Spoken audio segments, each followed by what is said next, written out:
Hi friends, welcome to my channel.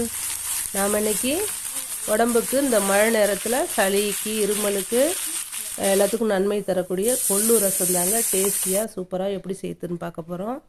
அதுக்கு தேவையான புளியை ஊற வச்சுட்டு 2 ஸ்பூன் கொல்லை நல்லா பொறுமையாக ஸ்லோ ஃப்ளேமில் வறுத்துக்கணும். ஒரு மிக்சி ஜார் எடுத்துகிட்டு அதில் 1 ஸ்பூன் கொத்தமல்லி விதை, தனியா விதைன்னு சொல்லுவோம் இல்லைங்களா, அதை 1 ஸ்பூன் எடுத்துக்கிட்டு அதோட வறுத்து வச்சுருந்த கொள்ளையும் அதில் சேர்த்து 1 ஸ்பூன் மிளகு, 1 ஸ்பூன் ஜீரகம், அரை டீஸ்பூன் மஞ்சத்தூள் எல்லாத்தையும் போட்டு நல்லா அரைச்சிக்கணுங்க.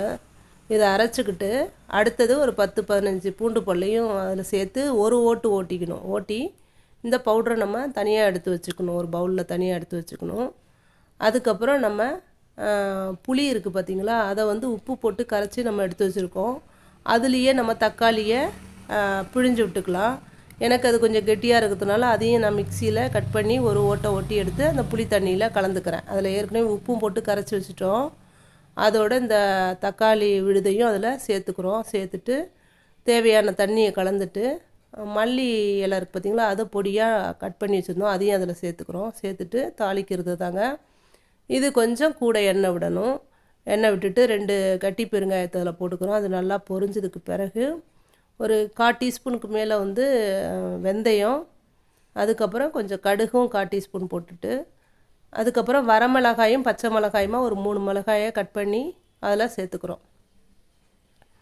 இதெல்லாம் நல்லா பொரிஞ்சதுக்கு பிறகு அந்த மிளகாயும் சேர்த்துட்டு காரத்துக்கு கருவேப்பிலையும் சேர்த்து நல்லா பொரிய விட்டு அதுக்கப்புறம் கருவேப்பிலையும் நல்லா பொரிஞ்சதுக்கு பிறகு நம்ம வறுத்து ரெடி பண்ணி வச்சுருக்கோம் இல்லைங்களா ரசப்பொடி, அதையும் அதில் கலந்து இந்த எண்ணெயிலேயே அது நல்லா கலந்து விட்டு வதக்கிடணும். அந்த பச்சை வாசனை மாறிடணும். அப்போ அது நல்லா டேஸ்ட்டாக இருக்குங்க. இதோட பச்சை வாசனை எண்ணெயிலே இது வதக்கும்போது நல்லா டேஸ்ட்டாக இருக்கும். இந்த மாதிரி வதக்கிட்டு அதுக்கப்புறம் நம்ம ரெடி பண்ணி வச்சுருக்கிற இந்த ரசத்தை அதில் கலந்துடணும்.